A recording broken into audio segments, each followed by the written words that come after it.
पुच्चुगुरुया आणि माझ्या बाळांनो, मी तुम्हाला दोन शब्द सांगते, शांत ऐकून घ्यावे.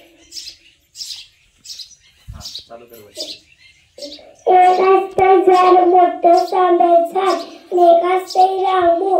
मग ती रामू झाडाखाली खेळायला जातो. मग ती रामू ती झाड म्हणाले, अरे रामू बाळ माझ्याशी खेळ की. मग झाड म्हणाले की रामू म्हणाला, मी नाही खेळणार, आता मी मोठं झालोय.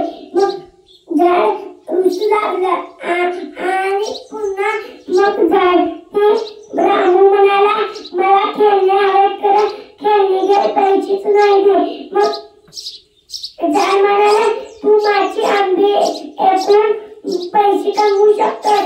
मग आता झाड बोलल्यावर मग रामू खुश झाला.